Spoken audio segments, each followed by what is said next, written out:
Thank you, Mr. Negative Reviewer Man. Mr. Negative Reviewer Man. Like, the what was that? The Bud Light commercials, or what were those? Yeah. Okay. The T-shirt launcher man. Yeah, T-shirt. You blow out your shoulder firing a T-shirt at 40 miles an hour.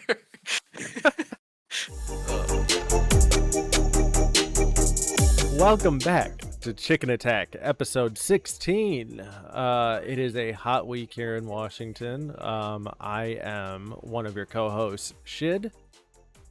And I'm your other co-host, Talented, and we're here for another fun episode. Coming off of a high note of last episode with our first guest speaker, so a lot of fun with that one. That was enjoyable. That was a blast. It was a lot of fun. Yeah, it was, for sure. Thank you again, Tyler, for joining.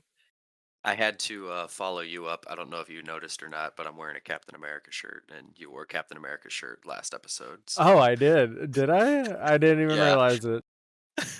Yeah, it gave me the thought of wearing mine, but editing like the last week's podcast, I like watched it back like 3 different times, and I'm surprised that I didn't realize that. Yeah, I caught it like partway through when I was listening to do the description, and I was like, oh, he's wearing a Captain America. I was like, maybe I'll wear one of mine now. But how you feeling this week so far? I'm exhausted. Hey, it's a common theme. Me too. Like, I'm exhausted. It's been a long weekend. So we just got our carpets cleaned today, and Jamie's parents know like family friend who's a carpet cleaner, and Pat was getting a quote for one of her rooms, and Jamie was like, yo, see how much he wants to charge to do our house. And we got like the whole house done for like $250. And she's like, Oh wow. yes, like I want that. And he's like, okay, how's this was like Saturday. And he's like, how's Tuesday? And she's like, sure. So we had to like clean everything. I vacuumed the house like 12 times in the past day. We have, I mean, you could do when see, you have a zoo running around. yeah, you can kind of see behind me that like everything's off the floor and it's all stacked on the table behind me because the carpets are still wet. So we got like our entire life is stacked on the couch and the kitchen table, but I'm just tired. Yeah.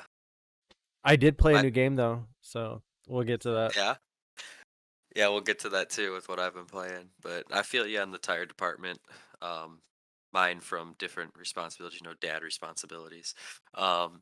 Vivian, don't know what it is, but she woke up like 4 out of the 5 nights last week. And I was up getting her quite a bit and stuff like that. But that caught up to me, I think, over the weekend, and yeah, I felt pretty tired. I was super unproductive yesterday. Just did whatever I needed to do for work. Any downtime I had during work, normally I try to be productive around the apartment, whatever. Not really.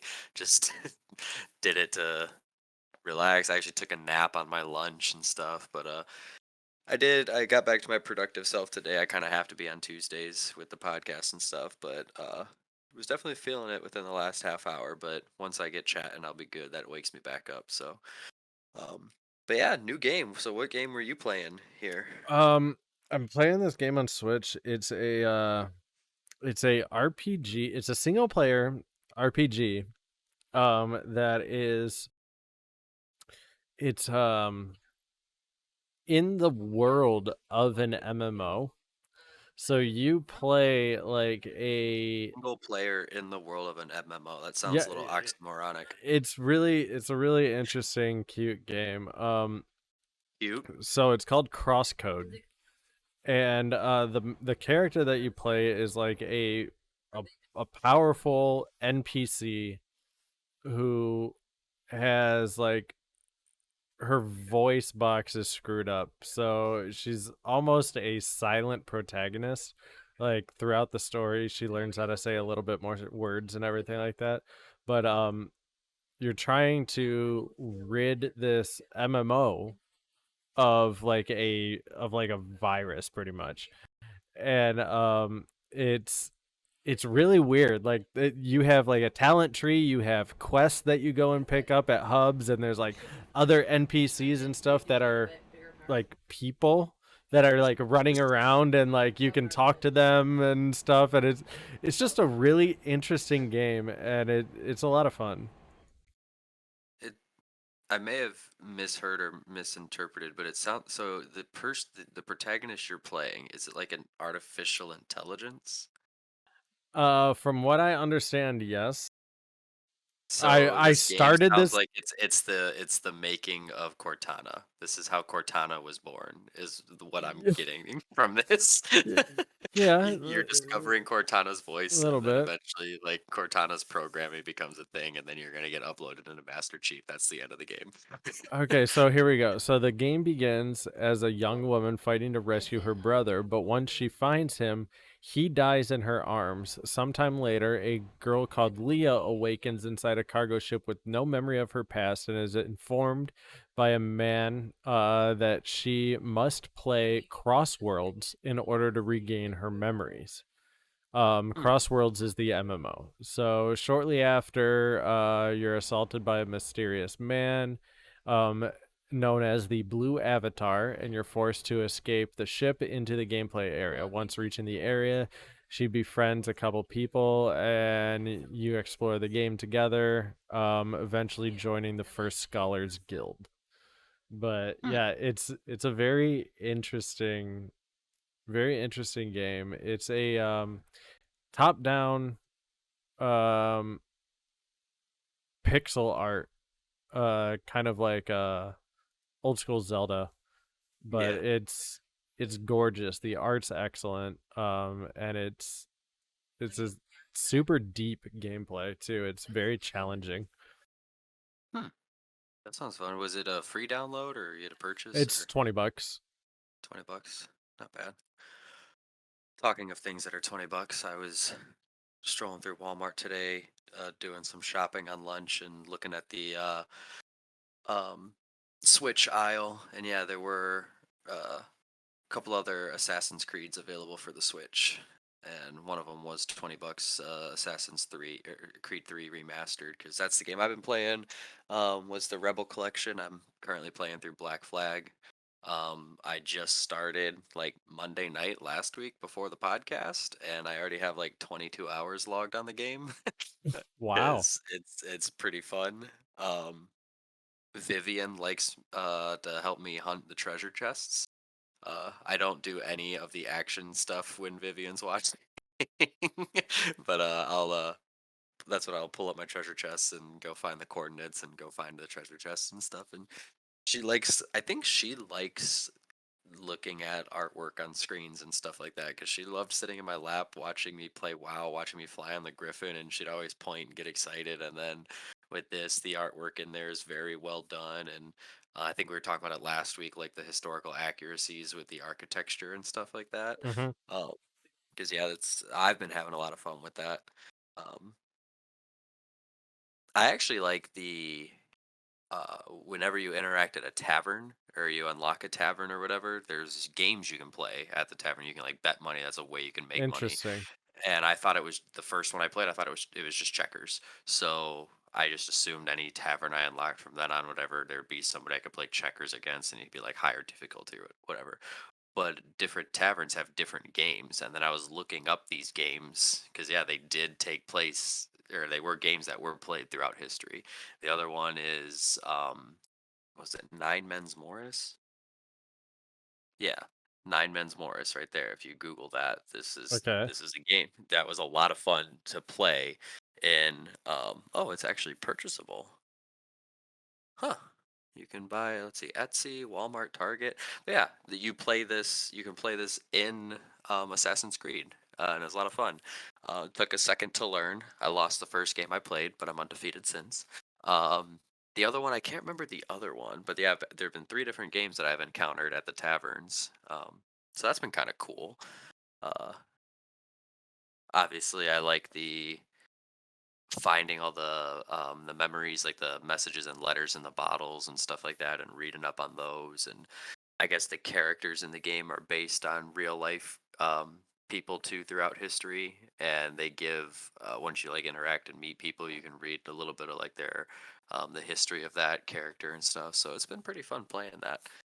Clunky to learn the movements at first and everything, but um, I know you and I were talking offline during the week about it. How after I play this, I was like, "Dang, Breath of the Wild stole a lot of Assassin's Creed's mechanics." um, so then it got me because you mentioned like, yeah, the running joke was Assassin's Creed produced one of the best Ubisoft games out there, and or Breath of the Wild produced one of the best Ubisoft games out there. And then I got curious because I went to go see if they like collaborated with Ubisoft at all for it, but Oh I God, didn't think no, they did. Yeah, no, no, I didn't hell find no. that they did. It's But Nintendo. They don't work with anyone but themselves. and retro games. Well, I mean, Retro Speaking of, Games is a where's first Metroid party Prime 4? studio. Where's Metroid Prime 4? Lost in the ether. It'll be out when the Switch 2 comes out. There's the Switch 2 coming out. I don't know. At some point, maybe probably. Ah, Which I see what you did there. Haha. you are a little tired today. I'm just No, that game that's gonna be excellent. Um, I'm so excited. I was actually just telling Lindsay about that today. I was like, you're actually kind of lucky that game hadn't come out right now because if that was the case, you wouldn't have a husband because I would just be glued to the Switch. I said, actually, I'm probably lucky because if that game had come out already, I wouldn't have a wife. Uh, it says that the game was announced at the E3 showcase in 2017. yeah, you were there. I remember you telling me all you said was all you heard was like the Metroid Prime music and it just popped up with the thing and the four, and then that was it. Oh, Like yeah, the I was ultimate there, blue wasn't I? balls teaser. Yeah, I do remember that. But yeah, there's nothing. Nothing. Says what is it? A brand new Metroid Prime game. What can I play it on? Switch. When can I play it? Who knows? Yep.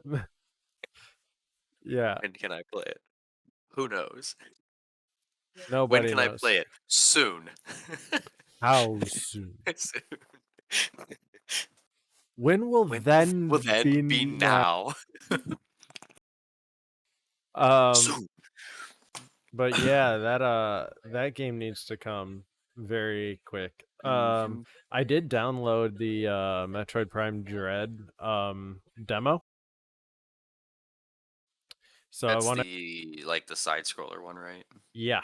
Yeah, I want to give I saw that in Walmart too. I was thinking about just grabbing that just for something different to play again too.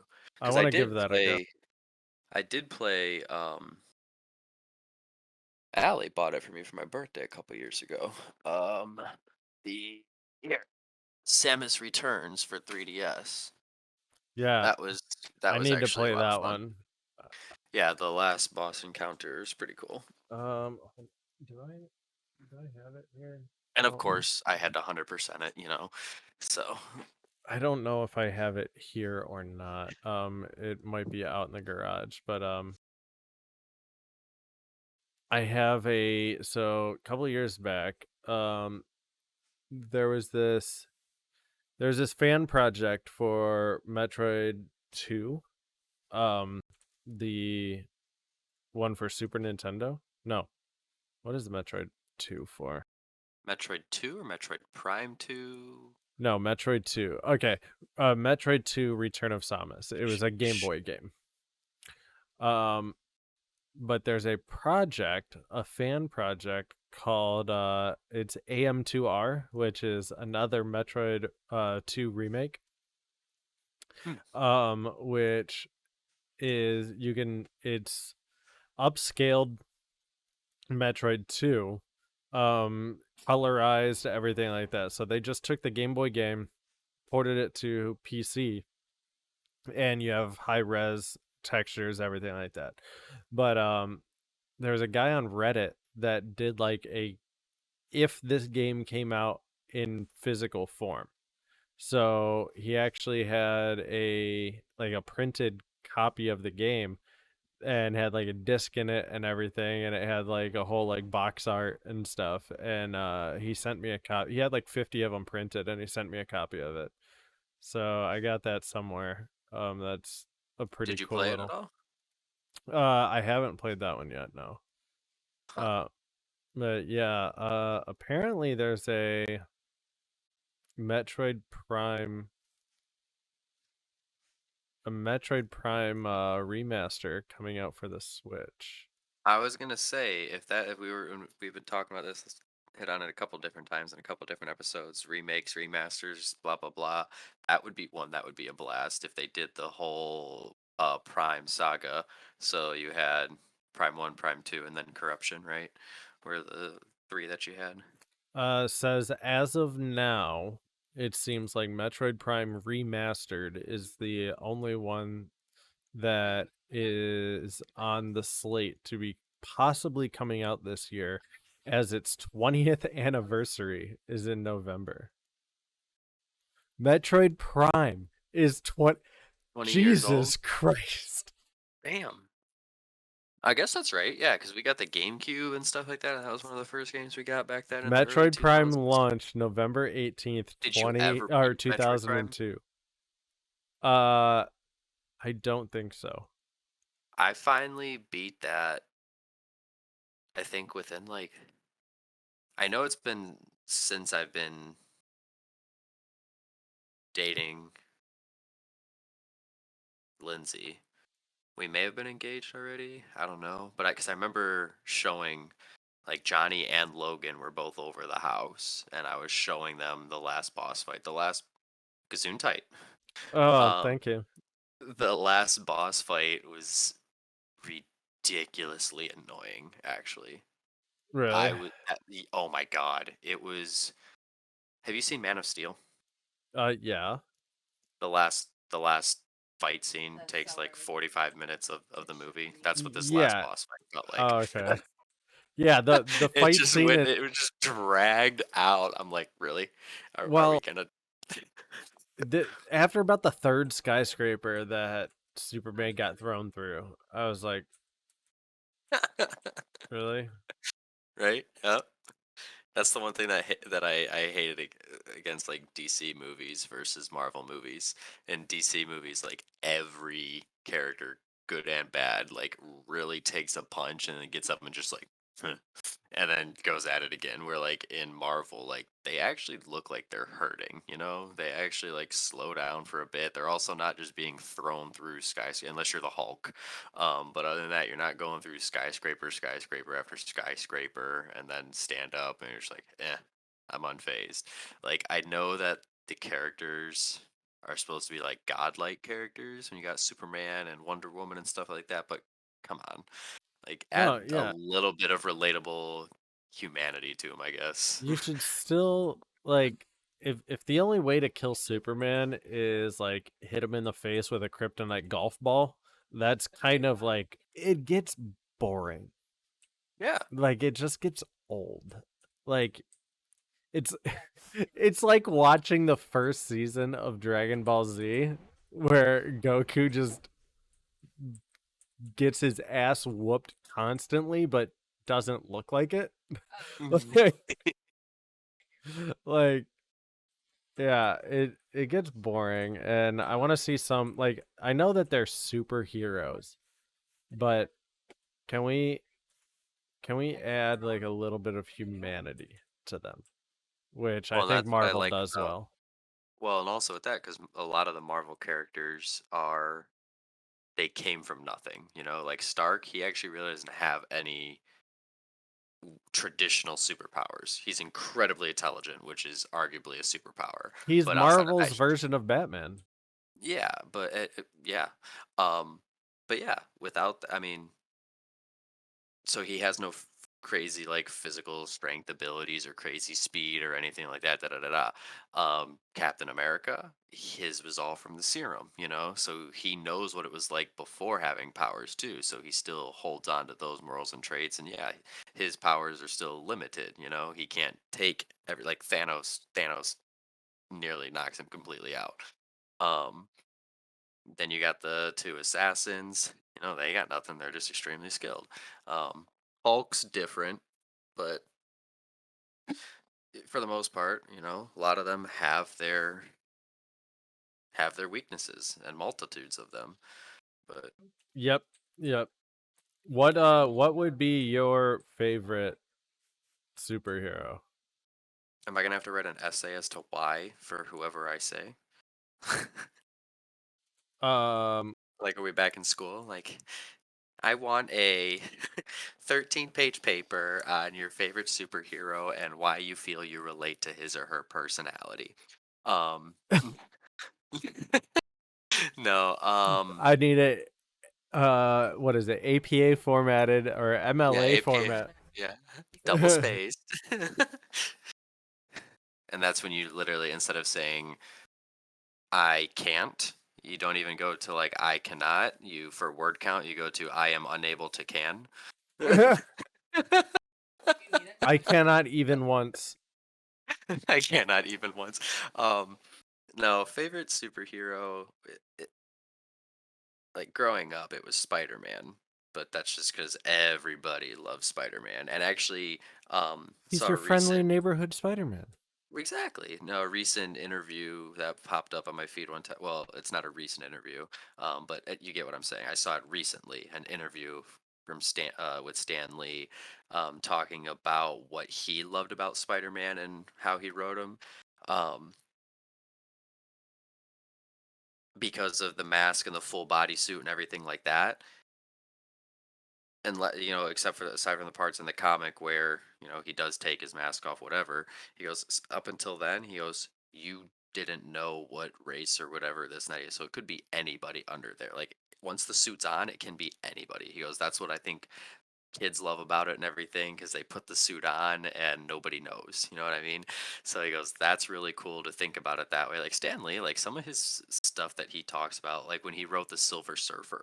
Another thing that I saw recently, another one of his interviews about the Silver Surfer, he says that was one of his favorite characters to write because the Silver Surfer talks about how we are living on this planet that gives us everything and is so beautiful and has so much to offer, yet we aren't seeing any of it because we're too busy fighting each other.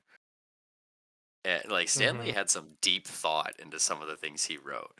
Um, but yeah, so coming back to that, so Spider-Man growing up, just because I don't know, extremely relatable, I feel, for anybody growing up. But then once I really started to watch all the movies and really learn and appreciate all the characters and stuff like that, it's Spider-Man's obviously still up there, but it's really a tough choice for me between Captain America or Iron Man.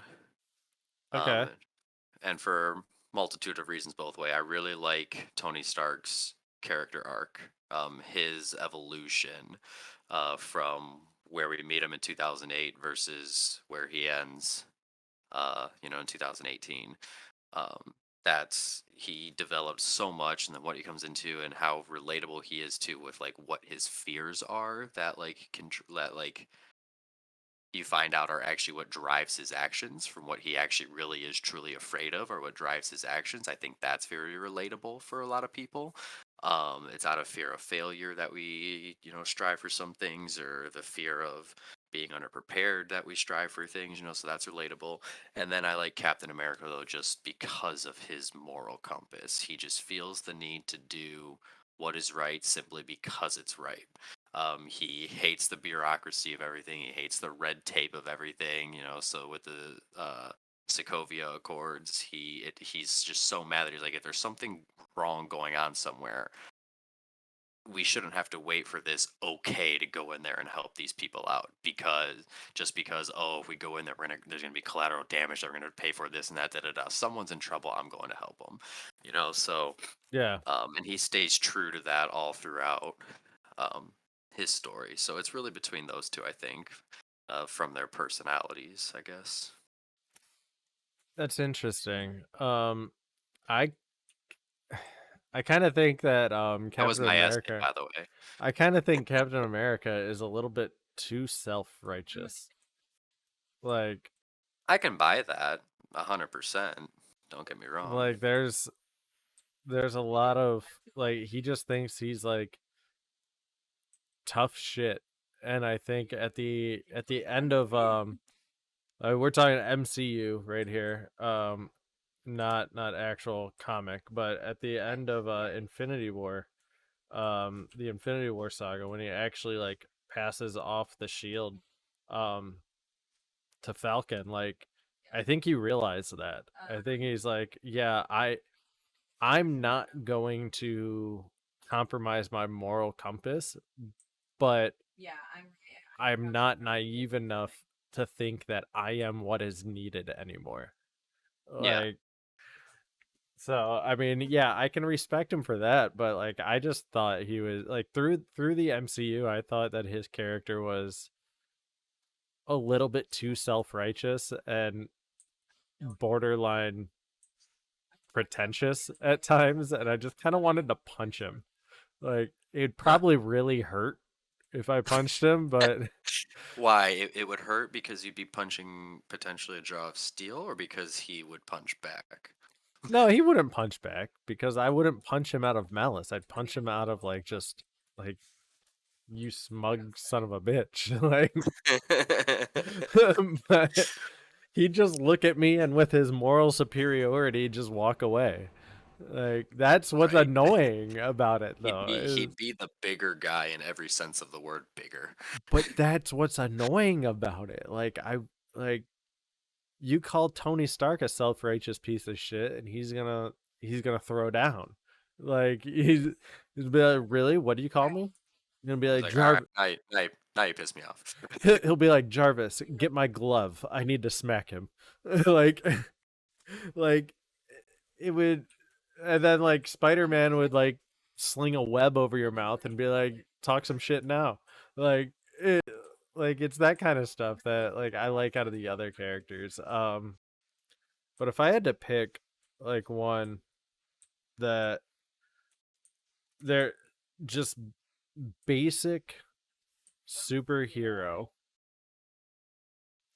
I would probably say out of Marvel in general, Professor X would probably be one of my favorite. Um, just because he's incredibly powerful, incredibly wise, like super. Like I'm not gonna tell you my reasons, but McAvoy or try Stewart? what McAvoy or Stewart? to me. I think they Stewart? both no, to me Oh, they both play the part so perfectly that yeah. it's almost believable that they're the same person, just one is younger than the other. Like Yeah. it's they play I love them both in that role. Like they're so good. But I like the I'm going to do what I'm going to do because I know that this is the best way, and I'm not going to explain myself because there's no time to explain myself. You're just going to find out that I'm right in like a couple months. Like that kind of attitude I love. I mean, that's kind of Cap, except he explains it. But he throws it in your face like my shit doesn't stink. Like whereas Professor X just like looks at you and goes, "Mhm."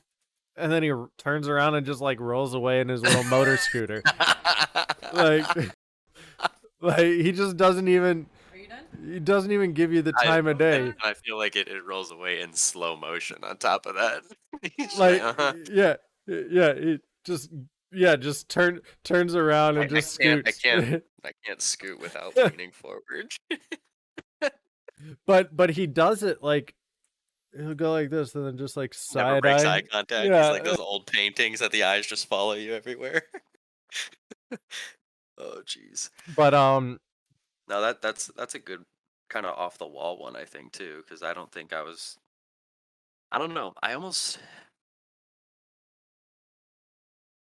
the as other far as like as far as like superheroes, like I don't really think of him as a superhero, but oh he is by the yeah. definition. But like I don't think, I don't know, I don't think many people would really think of him when you say superhero.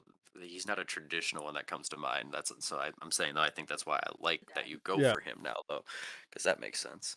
But then if I had to pick like one of the more well known or like actual like more mainstream, I would say Venom. Like he's an anti-hero. Like it he's that one like it's like Jekyll and Hyde, like but at the same time. Like to Yeah, where at the he same it's time. just a constant struggle, and learning how to deal with that is just such a cool like metaphor for just like struggling with different, could be mental health disorders, could be like whatever, like just making a decision. Like it's he's just such an interesting character, and I love Venom. But Hmm. then I also just think like the Spider-Man universe is fun in general. Spider-Man, Venom, and then you got Carnage, which is just in he's Carnage, like just nuts. Um, We can go one notch further with this. Who's your favorite supervillain? Doctor Evil. No, $1 million. I don't know. That one's a much harder thing to Yeah, answer because yeah. they don't really like the ones that stick around. There's not many of them. Well, what as I've grown older and watched movies and everything, what I find very interesting just about any of the supervillains out there is what they're fighting for isn't something that's necessarily like actually evil. It's the way they're going about trying to accomplish it that's Yeah. evil, questionable, not that moral. But what they're actually trying to do and the reason behind it, they're kind of like so um So are we sticking what's it with face? Marvel or are we branching out to DC with this one? I mean, am DC ignorant. I don't Oh, okay. really watch outside of Christian Bale's Batman trilogy. I really haven't really paid much attention to DC. Um, which actually, I was reading something the other day. Someone saying about Heath Ledger, not downplaying Heath Ledger's Joker performance, but he did not like the way that Joker character was written. And this guy, Interesting. he's like a huge Batman, and he was saying, he goes, "This is not like the Joker that I grew up with from the comics and everything like this. Like the Joker I knew, like was just so like almost 100% manic all the time, and like killing with the crazy laughter and blah blah blah." He said he goes, "The best Joker that I know that closely resembled that is all the Jokers from the Arkham series, voiced by Mark Hamill." Yeah. He says that's the Joker that I remember, and he said he just didn't like the way the Joker in Dark Knight was written. Hmm. um Have you seen The Joker with Joaquin Phoenix? no, I want to. It's like that movie that movie is depressing. I Like Yeah, that's what I heard. Everyone's like, it is very good, but you walk out of there like feeling sorry for him. Like you're like, yeah, I can relate, buddy. I empathize with that. Like, I get it now. yeah, no, it's I know how you got those scars. that movie's rough. Like Jamie and I Yeah. saw it in theaters, and it's one of those that just it's like, wow. Immediate next stop was Disney World because you had to cheer Yeah. yourself back up. Yeah, have you I know Lindsay doesn't like Adam Sandler, but have you seen Uncut Gems? His new Mhm. one? It's a serious role. He plays a jewelry store owner that is also a habitual gambler. And the entire movie, it's like I think it's just shy of 2 hours runtime, is like your blood pressure's like through the roof. You're sitting at like 160 over 90 like the entire time.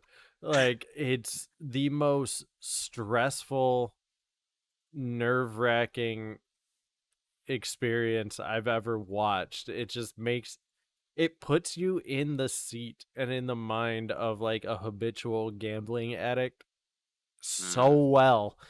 And Jamie and I both were like, that was incredible, but we never need to watch it again.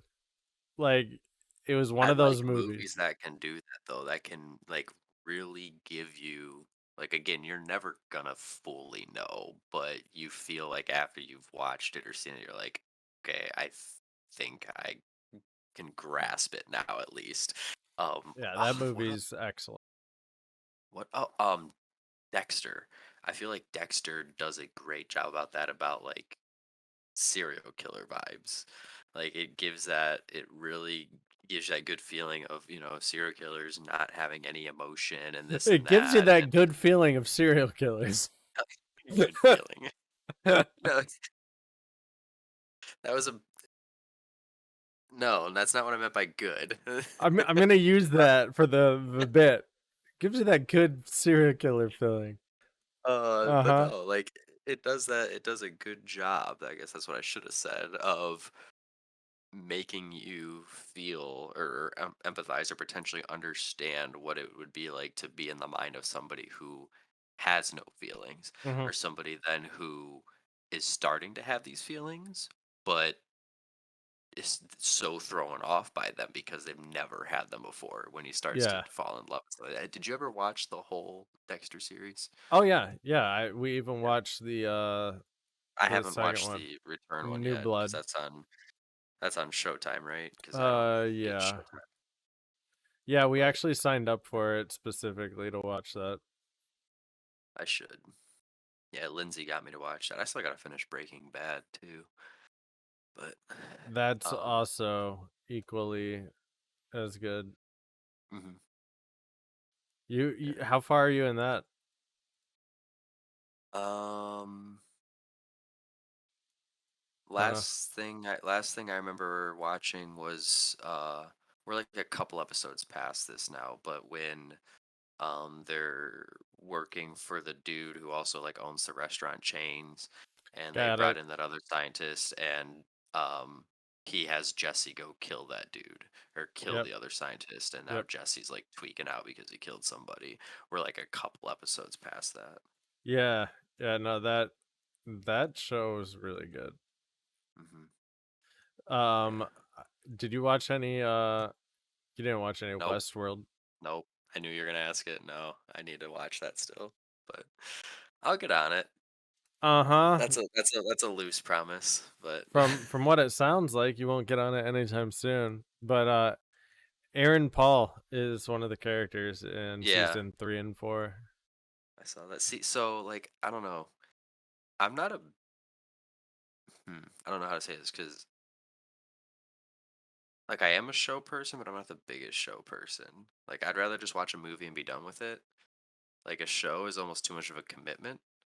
Um, More so when it's bingeable, I guess. That's I think when it stresses me out is when it's bingeable What because you just you're like I don't have enough time to watch 16 hours of this. exactly. Whereas like when it's live, like Snowpiercer, like I've been watching Snowpiercer since that came out, and it's literally because it's just once a week, and I just know to mark my calendar. It's Sunday night. I'm watching Snowpiercer. Whereas the other one, like, because I'm something that I actually am still battling in some aspects from one of my Yeah. thing is the all or nothing mentality. That's something that I've had to fight since and really came Nah, up you can last watch it all whenever you year. want. But no, I do tend to have all or nothing mentality with a lot of things. And I don't know. I think that's what shows when it's in a streaming format and it's a old series or something and the entire thing's available. I think that's why it feels so daunting to me to pick it up. Yeah, I can at least relate. Well, I don't know if I can relate, but I can at least empathize with that. Empathize, yeah. You can understand where I'm coming from. but you just Yep. look at me and you're like, "Yeah, you're dumb. Get over it." Um, no, I've also been I'm really liking Assassin's Creed again right now. I'm coming back to that. Just, I wish there was a little more customization in it though, like with my character. Like I can buy different outfits, but they're just reskins of the same outfit. There's just hmm very few original ones in there. Um, but that got me thinking though, like, when did customizations like within games become such a big thing? Can you pinpoint that in gaming history? Because it seems like everything now has customization potential now, I mean, and it's a huge like fan grabber, I so guess. I guess you could say that looking back in gaming history, I mean, I could tie. 'Cause I can pinpoint in WoW is in Cataclysm. It was the ZGZA patch when those came back as dungeons. That's when Transmog came out. Um, Well, yeah, but people were customizing and like wearing specific gear because they liked the way that it looked, even though it may correct, not be correct. best. Like, but being Correct, able to but that's what I'm saying, actually once that do became a thing, like, so customization. that's I think that's why Blizzard then were like, "You know what, let's do this now." And so you can wear the best gear, but make it look the way you want, but I'm assuming it originated somewhere else before that, another like, you've always had a lot of the, sports games always had to create a player and stuff like that, and you could customize and create your own player to an extent, um, but I don't know, did it start with those games? Because I remember MLB 2K1, playing that on the Dreamcast. I created my whole team with Yeah. all of my friends. I had me playing first base. I had this is how stupid this was. I was playing first base. Aaron Marrero was playing second base. Alejandro was playing shortstop. Third base was Nick Molnar down the street. Center field was Craig Molnar. Like I just put all of my all these people just randomly in the game and put everybody to like 100% skill, and Wow. I Uh, was stupid like that. But like, so 2001, I know we were customizing characters in sports games at least. But Um. again, that's only, well, that's creating players. I guess you're not really fully customizing. But obviously, it's become a huge calling because it's like what you were talking about in, um, what's that what you said for, what's it, Valorant? You said why you kind of stepped away Okay. from it a bit. Is there's a lot of like skin buying and stuff in Valorant, and that's how they're making all their money and Well, stuff. I think that's a great idea. I actually have no issues with that. The reason I With stepped that, yeah, yeah, the reason I stepped away from Valorant is just toxicity. there's other stuff. Like Uh, it it wasn't exactly toxicity. It was just when I play competitive shooters like that, I compete a little bit too hard and I was getting really pissed off. So, mm, so uh, you were the toxic. yeah. You were the toxin. So you respectfully removed yourself from the environment. Well, I don't know about respectfully, um but like customization, I mean, you could probably trace its roots all the way back to like D&D in like the 70s, like being able to like customize your character, your tabletop character however you want. But But when did it if start showing up in video games, I guess? well, Is I mean, you That's could my more specific question. what do you think is like showing up? Like as in like actual like create your character, or are we talking like having the option on like changing out just some gear here and there? Yeah, Because those are two different questions to ask because the create your character has been around for a long time. Because Tony Hawk 2, you could start creating your own character. Tony Hawk 3, or maybe sorry, maybe in 2 where create your park came in, and then 3 is when create your own character in parks. Because I remember Allie and I used to build parks all the time, and create characters all the time and stuff like that too.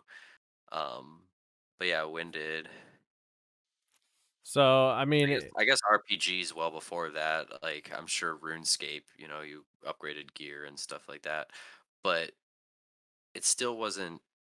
I guess it's still not custom to the part that I'm thinking of, where like it's set in the game what I got. yeah, You know what I mean? yeah. Like I can customize my character by I can change what I'm wearing by changing at the layer, but if I want to wear the best thing, it's still gonna be this. You know what I mean? Like if hmm I want to wear the best, it's this, and I have no say in what it looks like. Um, So I would say that okay, then being able to customize your character independent from like the gear that you're using, just like change colors or change the way it looks or something like that. Um, I mean, you could look back at Call of Duty, the original Call of Duty, Halo. I was gonna say Halo because you're able to choose like your shoulders were one color, and then your chest Actually, was I this, think and your emblem you created your own emblem and everything like that. I do remember that. I think Perfect Dark may have allowed character customization. You can pick and choose body and head Yeah, independently. because you could play as Elvis. Well, yes, but you could put Elvis's head on Joanna's body as well. So like you could make a custom mashup. Um, It's a little messed up. and I think uh yeah, I don't know if it was something that they did allow you to do as well. Nobody really knew this, but with the Game Boy camera, you were able to do multiplayer face mapping with Perfect Dark, so you could like take a picture of your face and it would put it on the character in the game. That's funny that you said that because I've literally been wanting to ask you this like since this popped in my head with this customization thing, particularly as it goes to I'm gonna back up now. Um, particularly as it goes to like create your own character in sports games and things Okay. like that. Like you create yourself. It pisses me off when it comes to the thing that's like, okay, now um create your face, Mhm. and it like gives you all these sliders. There's like your eye separation, your eyebrow height, your mouth tilt, whatever, how wide, how this, and it's all sliders, and it's like, and you try to make it look like you, but it never. I was gonna say, is there anything out there where eventually we're just gonna be able to like here upload a picture of yourself, and we're gonna render it onto this in the game? And it Yep. sounds like that was a thing. Why they should start doing that in this case, especially with the all the high res tech and stuff they have now and everything. I bet Yep. that'd look pretty cool. Yeah. I don't know. No, it You, you buy the game and it comes with one of the masks that like they wear when they're like and they're like here put this on and we'll capture your facial expressions. yeah, uh, I to answer your question, I think Perfect Dark might be the only one thing of that the had earliest ones that I can think of off the top of my head right now. I'm sure there's other things out there. But why, any why wouldn't it be in the listeners sports know, let games? us know. Yeah, outside of a sports game, what else would you be able to do though? But yeah. I think that'd be kind of fun though to have in that because I love how well these games because that's one of the games I was thinking about picking up was because I've been looking for a good baseball game for a long time. Since all the 2K games stopped, they don't make the 2K baseball games anymore. Um, and I've been looking for a good one. I've never had a PlayStation, which they've always had MLB The Show on there and da da da da da. Which now for the show 2022, it is available on the Switch. And I was thinking about picking that up, and then it just got me thinking like, oh, I'll be able to create a player again and stuff like that. And um, thinking about doing that at some point. But I've always loved in sports games, particularly how well they uh, capture the architecture and of like the stadiums and stuff Yeah, like that, yeah. implement those in the games. Those are really well done. Which that'd be a fun as heck job, that role, to go and like get all the pictures and stuff like that to use for rendering and oh, It's yeah, that'd be. I wonder how you get that gig. I'm sure that it's. I'm sure the title's not like sports stadium photographer or like sports arena digitizer, but sports arena digitizer. it's probably like art director that then someone's like, "Yo, you need to go get pictures of that stadium," and he's like, "I, like, who wants?" And the way you get that job is you're someone's nephew. Yeah, he's like, "Who wants to go to Cleveland?" And nobody raises their hand. It's like, okay, Dude, those games though get so crazy now. Like talk about like game stuff that games can teach you for professional growth and stuff like that. Like there's you can be the general manager hmm of teams now. Like you can play that campaign. Like that create a play or whatever where you're the general manager and you got to manage the payroll and yep, manage the budget and then it's like that's awesome. Um like Roller Coaster Tycoon, like the Roller Coaster Tycoon has legit like profit and loss statements in roller there and coaster stuff like that. tycoon, Did I say it weird? roller coaster tycoon. Yeah. Tatooine. Um there's what is it? Football Manager. There's a game called Football Manager where all you do is you're just a manager of a team. You know what else that is? What? I can't think of it now. What? Fantasy football. Fantasy Yeah, football. yeah. Let's go play fantasy football. You know what else that is? Just silence. No, what? It was rhetorical. Oh yeah. No, talking about like weird sim games and stuff. There's one out there. There's Power Washing Simulator. You just you just clean dirt off like houses and cars and sidewalks. Wow. Yeah, the other one is Lawn Mowing Simulator. It said it's like I would enjoy that one. it their tagline is something, oh, it was something like every dad's fantasy or something.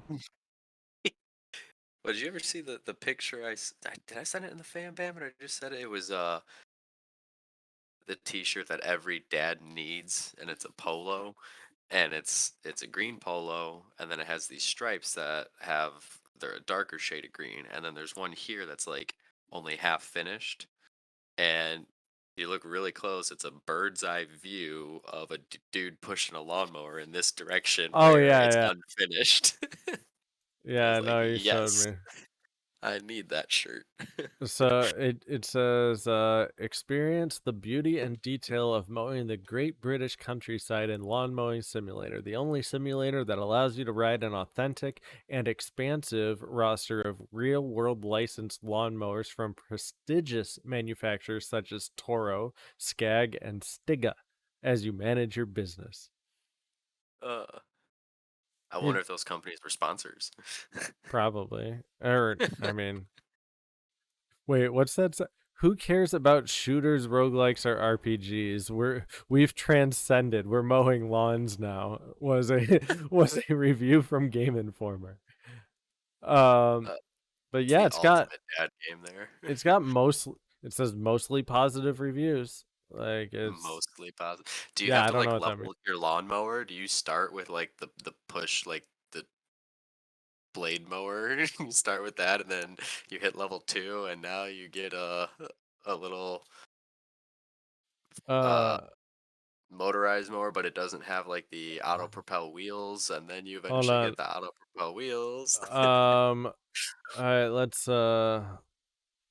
give this a Like go. putting a like Forge of Empire spin on lawn mowing. Let's. Oh, that didn't do anything. Darn. Okay, that's still broken currently. I was trying to swap over to the video Uh scene, and I was gonna we could talk about it, but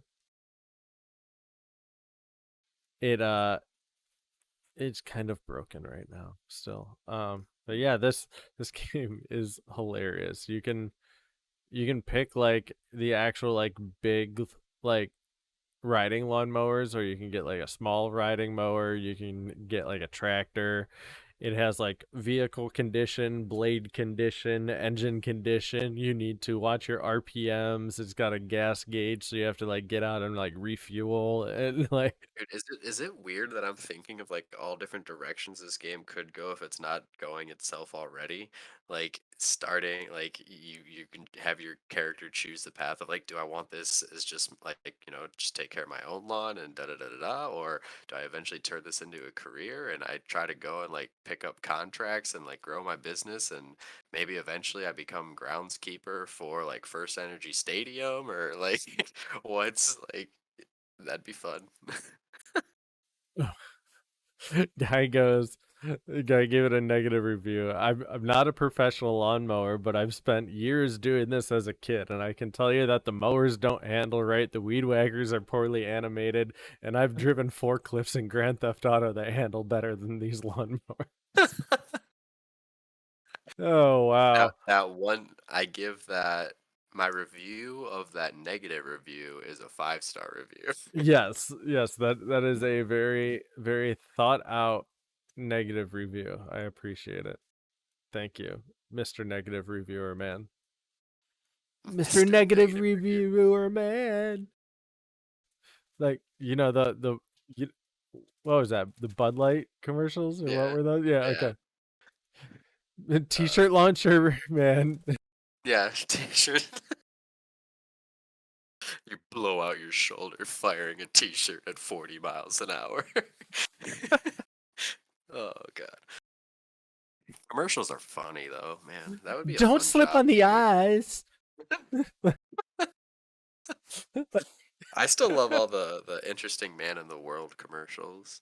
What? Dos Oh, Equis. the Dos Equis ones. Yeah. I No, love reading the ones that didn't make it to commercial though. I Like script suggestions that didn't actually make it there. Like the most interesting man in the world, even his tree houses have finished basements. I think you're just talking about memes now. No. No, you don't remember the most interesting man in the world? Well, yes, I do, but like the ones that haven't made it to actual commercials, I Oh, I think mean, those are yeah, just me. people, Yeah. yeah, who knows? But So there's some pretty funny ones. I need there's this snack that I'm snacking on. They're Sanders small batch wonderful caramels, salted sea or dark chocolate sea salt caramels. They're so good. I'm gonna eat like 30 of these. I don't like salted caramel. What? Are they What? dark chocolate? It's dark chocolate with Yeah, caramel. Yeah. Lindsay would be all over those. I don't like salted caramel. Chocolate and salt does not go together for me. Well, because it's sea salt. Sea salt's too salty, in my opinion, for that. Dude, I when I get a soft pretzel and it has all that salt on it, I sprinkle like half that salt off. You're Like, broke, man. At the bottom of this, you can like you're see you can see some salt down there. I'll like when I get to the bottom, I'll like take a bite out of half of it and like dab up the salt. Like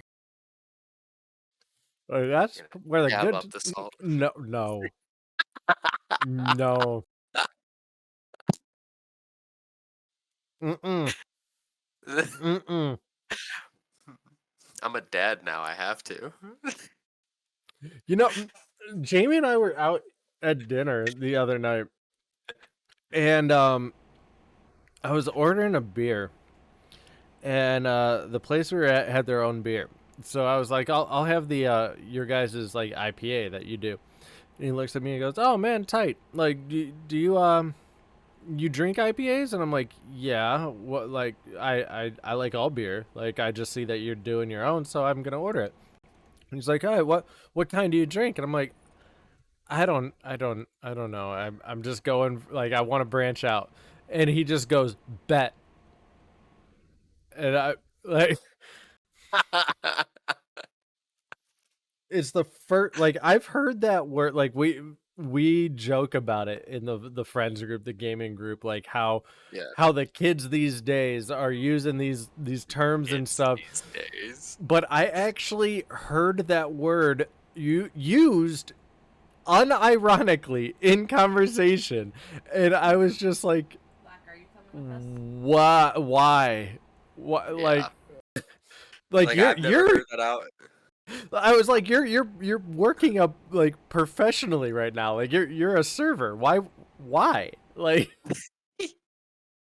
Yeah, I haven't heard it used out in, like, real life environment yet, whatever, but yeah, you see it all the time in TikTok vids where they're, like, doing skits or whatever, like, "I bet," and it's like, that's weird, but yeah, to actually hear that like that, I probably would've had the same reaction. I just looked at him and be like, I "Bet, was then I'm out." I was just so like I didn't even paid no attention to what just happened, and I just kept going. I'm like, yeah, just give me the beer.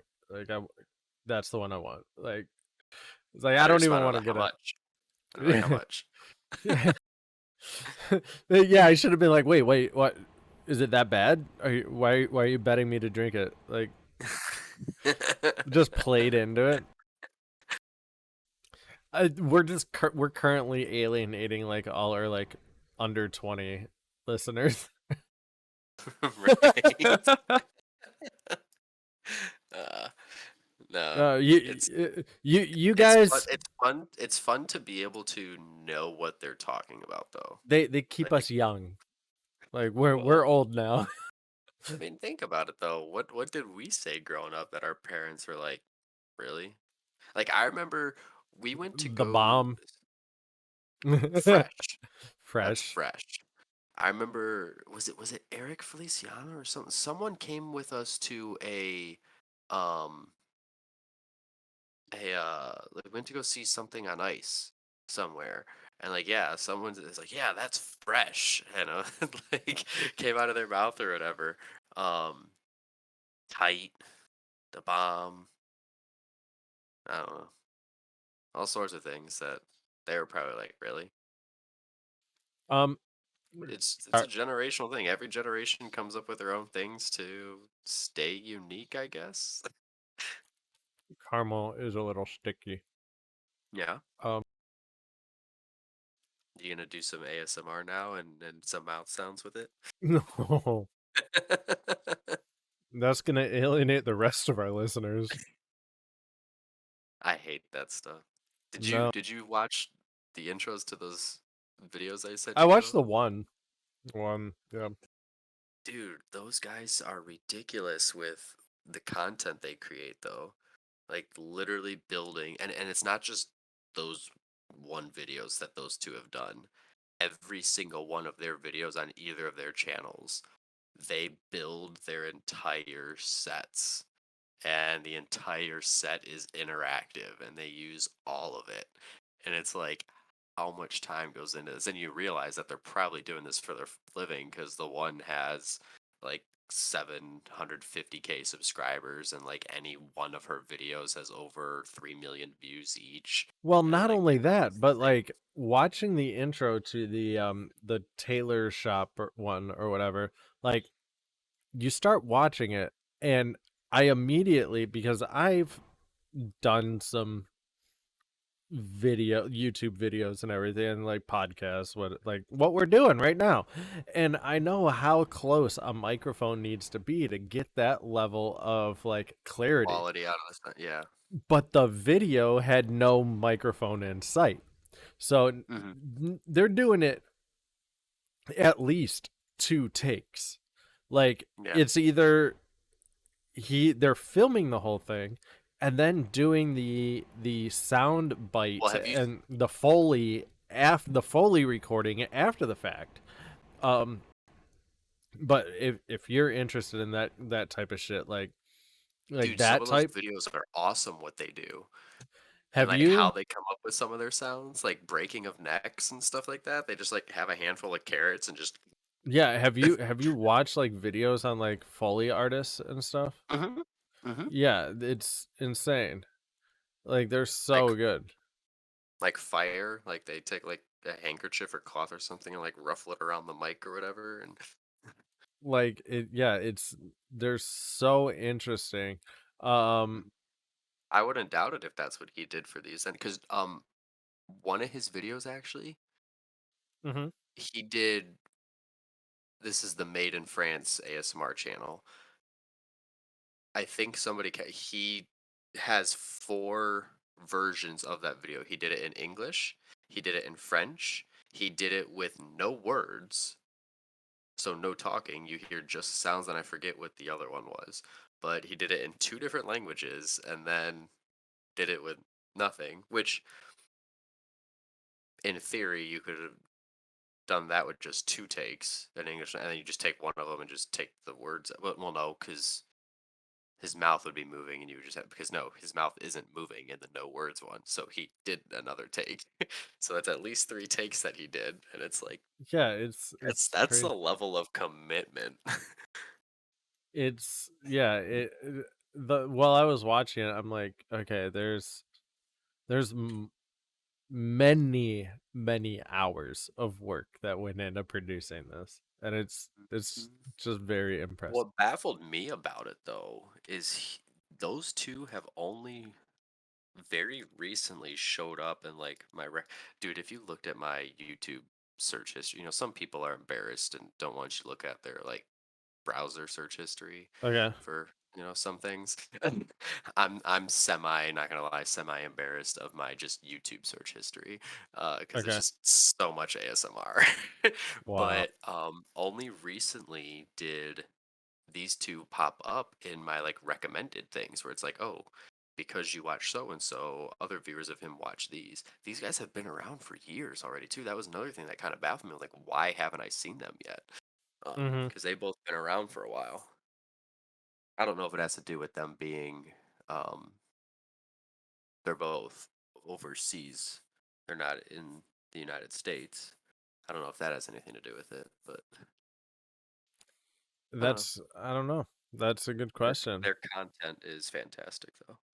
So, after I went skydiving the other day, uh, I've now been researching how to get licensed to Hmm. solo jump, and it's in between like 1,300 and like $1,700 depending on where you go. And there's two places in the area that provide courses and training, and you need to do a minimum of 25 jumps and then pass a And how big time. much does each jump cost to do that on top of that? Well, the whole course it has those jumps in there. Hmm. But yeah, Hmm. it And why would you do this? Is this something you would then go do recreationally every weekend? maybe. I mean, once you're licensed, you can go and so if you have your license and you can solo jump, um here it would be probably about $55 to go jump. Like you go rent a chute, rent your gear, and then it's like $3 per 1,000 feet that you want to go up in. So yeah, it it's like stupid cheap once you have your license to go skydiving. So if I want to go to 20,000 feet, I'm paying $60. Yep. And Hmm. then parachute rental is usually about 35 bucks. Interesting. Or you just befriend a pilot, and Yeah. you know then who then you don't even need to worry about the license. They just that's push you true. out the door. Somebody who has actually always been talking about, I don't know if you knew this, was Uncle Chris. He said that that was one thing the biggest thing he wanted to do when he retired was get his pilot's license. And then, of course, cheapskate Uncle Chris, he's like, and then go halvesies with someone on a plane. Just tell them to sell the Class A and get an airplane. Right? You can actually find like Cessnas for relatively like I mean, they're not like super cheap, but they're affordable. Let's see. I could see Uncle Chris flying a crop duster.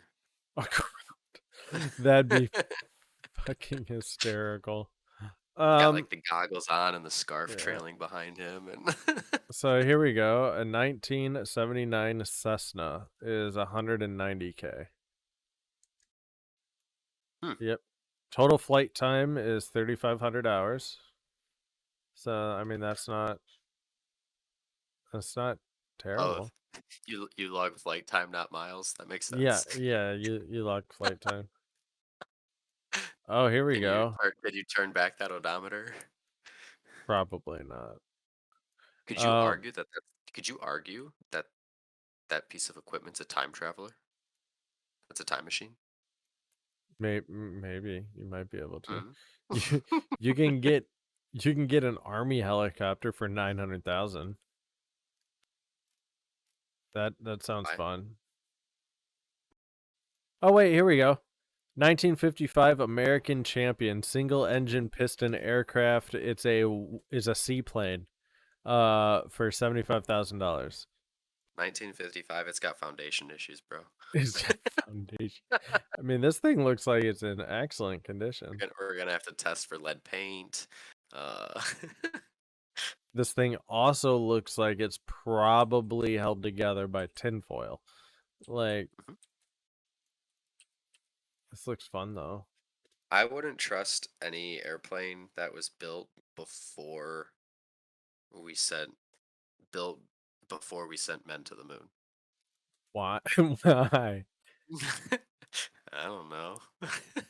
That It just seems sounds. like pretty arbitrary. I don't know. Like tech like anything before that just feels ridiculously obsolete, and I don't know, I feel like we would have learned so much by that point that we then could apply to commercial planes or private planes on top of that too. So in theory everything past that should be better and safer. Before that, who knows? I In don't know. theory. Yeah, but that is another thing that I actually wanted to do is get my pilot's license. I think that would be Yeah. fun. I have Weren't you trying no. to go to Mars at one point? Yep. Yeah, I signed up for the Mars One mission. Did they ever tell you why they didn't take you? Because there's probably a bajillion better candidates. Like, I don't But know. don't you think it should be, I don't know. I feel like if anything was going up like that, it should be like a lottery poll, or a lottery poll after that, because like you would want it to be as random as possible and have as much of an unbiased population up there as possible. Um, well, no, we got you need you need a certain I set mean, of skills to survive. okay, Like, I know. So you send up Liam Neeson, and then everyone else is random after that. well, but I mean, like, you're gonna need like doctors, you're gonna need like biochemists, you're gonna need engineers, you're gonna need a specific set of Mhm. people for I sure. know that, yeah, for sure. Yeah. Actually, there was uh, again, I saw it recently. Don't know when it was from. Some interviewing Elon Musk about going to Mars, and they're like, "Do you think it's just going to be a thing for just the for the rich to escape?" And da, da, da. He's like, "Really?" He goes, I don't think people realize like what goes into this. I don't think assuming it's just straight luxury." He goes, "You realize what's going to go into this, right?" He goes, the trip itself is extremely arduous." He goes, "It's not even a guarantee that you're going to land safely." He goes, "And then when we do land," he goes, "there's nothing established yet. It's a harsh environment where anybody or you could die on any given day due to whatever's going on." He said, "You're going to spend however many months first building, ground zero base, with very little sleep at times, and you're gonna be broken up into teams where people are gonna be trying to do agriculture and find out a way to grow and produce crops to sustain life." And this, and he goes, "So this is what we're talking about doing." Like it's not like, oh, we're on Mars. Let's here's a Bellagio hotel. I don't know, like already up there. Yep. No, that's not gonna happen. It's like, no, like we gotta go, and it's I gonna mean, be like it's gonna be like if you think about it, it's gonna be a lot like when people first came and settled unsettled land before. Like, what'd you do? You had to come there, quickly establish roles. You're in charge of hunting and gathering. You're in charge of I, planting and growing crops, and I mean, I wouldn't put it past Musk to strap a couple rockets to like a Hilton and launch that to Mars. Like we have 500 rooms. We can each room accommodates 4 guests, so that's 2,000 people that we can put on Moon or put on Mars in a single trip. Plus, they get room service. bellhop's coming too. Yeah, there you go. um, yeah, don't worry. We're taking this hotel out there, but everyone here keeps their job. Yeah, yeah. No, Musk is he's definitely a genius in his It's own actually a right. hilarious dude too. Yeah, he's definitely a memester Yeah. that just loves to troll the internet. hmm I like when he's Oh, talking about how they so I always copyright, yeah, copyrighted or patented or trademarked. I forget which one, but you got the Model S, E, X, oh, and Y. yeah, He goes, yeah, sexy. he goes, we trademark sexy or whatever. Yep, yep. um, There you go. one another thing I saw with him recently though, someone was asking him his thoughts on like the development of artificial intelligence and particularly in like the workplace and how there's so many jobs potentially at risk of like having their job taken over by AI or a robot or something like that. And he goes, do you think that's going to create a further work shortage? He goes, for example, he goes, you know, employers are going to find out, okay, I'm paying this person 35 to $45,000 to do this job, but I can buy this piece of equipment for $25,000 to replace them. Do you think that's going to cause an issue? And his response to this, and I'm bringing this up because I kind of want your thoughts on it, because I think what he said kind of makes a little bit of sense and resonates a little bit, but he was saying no, he doesn't think that's going to create more of a labor shortage or anything like that. He said because there already is, and historically there always has been labor shortage. Um, yes, unemployment rates go down, but there still is almost always like a labor shortage. He said this he thinks is going to be able to cause and produce a redistribution of labor. Like, so you got all these places that are saying we're hiring because they're so short staffed right now. Part of their staff is cashiers, and they're going to now get this new piece of equipment that's going to be able to replace a cashier. Instead of just eliminating that cashier role, they're going to be able to now convert that person to a stocker or something like that. um so like that's what he said. He's like, he goes, I don't think, he goes, and obviously this thing, it's always going to create new jobs for people to have to do the maintenance and upkeep on these things and da da da da da, or production of these things. So that's a new job. Obviously, the cashier may not necessarily have that skill set to go and perform that. But I don't know. He said he doesn't think it's something that would uh create further labor shortage or anything. And I don't know, just kind of wanted your thoughts on it. Um, yeah, I do agree with that, but at the same time, you're gonna have to like retrain your entire workforce in these new areas. So hmm like the cashier is going to have to the cashier's job is now going to be replaced by a software engineer or like a DevOps engineer that is going to be either writing test cases for that to make sure that it doesn't break or just maintaining that code and making sure that it stays running. Um, but you're going to have to teach that cashier how to be a computer engineer now, like a computer science Well, engineer. that's if you keep them on for that, Well, no, or no, no. you I'm rejig saying that. like if the argument is, oh, we're not getting rid of jobs, we're just shifting jobs. then you're going to have to train the people who would be your cashiers or the people who would be your, Go do whatever other yeah, role that to they're go do doing. the other role, which um there's nothing wrong with that, but I mean, typically speaking, people that are making a career out of a cashier role or something like that don't want to go work Right. in an office. Like they want that human to human interaction. They want like that conversation. So that's not something that interests them, so they're not going to pursue Right. that. So I agree with the sentiment, but And the theory. I don't agree in No, that it'll practice. translate to practice. Yeah. Yeah. Yeah, It's interesting in to think about practice I though, don't think it's going to work.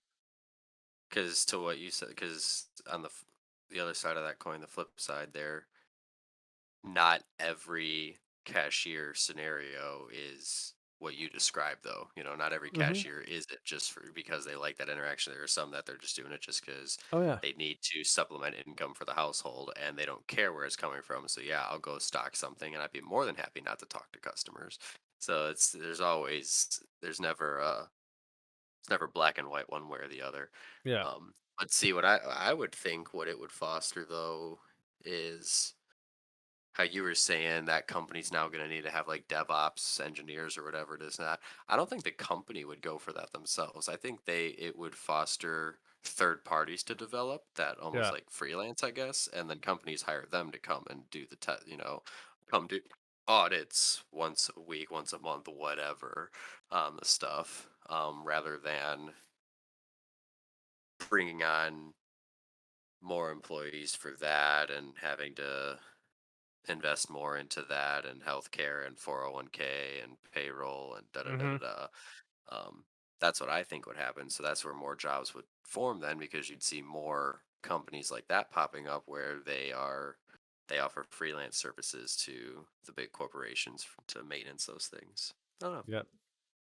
It's definitely interesting to think about. But when I was talking about this with Lindsay, definitely agreed that yeah, unfortunately what feels would be the thing though is it would be all the middle class jobs that would be kind of at risk, Yeah, the yeah. ones that are just like, not to downplay anything, but like just simple, trying to think of how to say it without sounding inconsiderate, but you know what I'm getting at, like, yeah, anyway. Yeah. So I was looking up uh when I was saying trying to get my pilot's license just for fun, but was curious as to what like commercial pilots get paid. And your first year as a pilot, as a first officer, the average is 100,800. A first year captain on a narrow body aircraft, not sure what that means, is 273,000, and then on a wide body it's 338,000. And Jesus. then after 12 years, like the captain salaries, the wide body goes from 338 to 368, so 30 grand more. 30 grand more on the other one. And then the first officer goes up 100 grand. But yeah, that's a shit ton of money to be a pilot.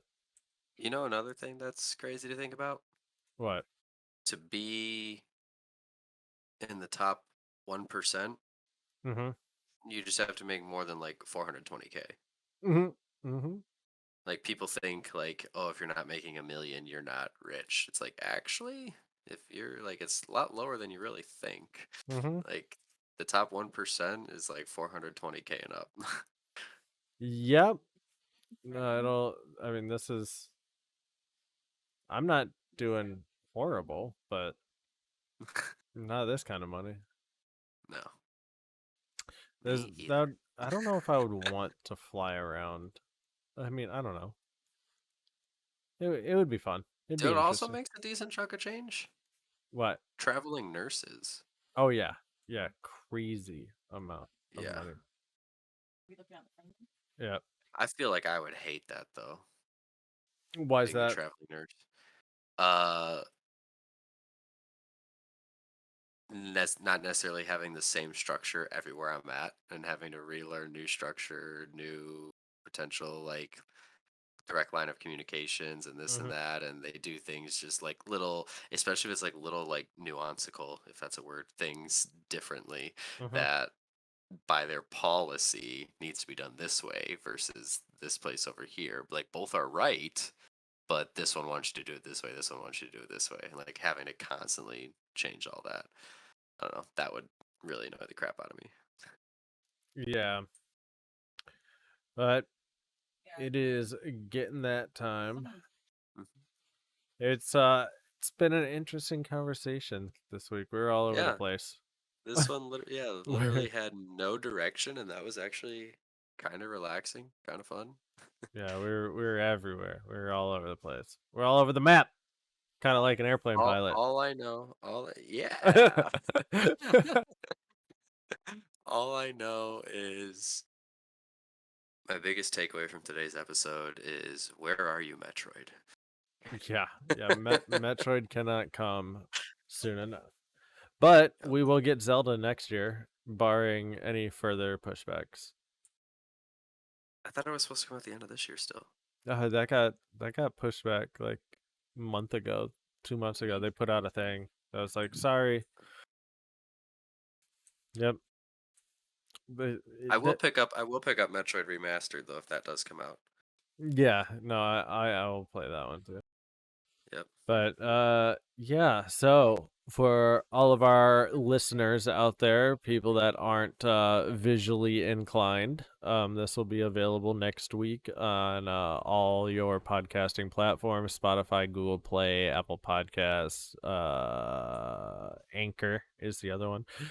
If you're looking to see our ugly mugs, we'll be on YouTube Tuesday as well, and then also filming that's recording live our 17th episode next week. But we'll talk to you guys later. Thanks for joining, thanks for hanging out, thanks for giving us an evening. Take care, and we'll see you later.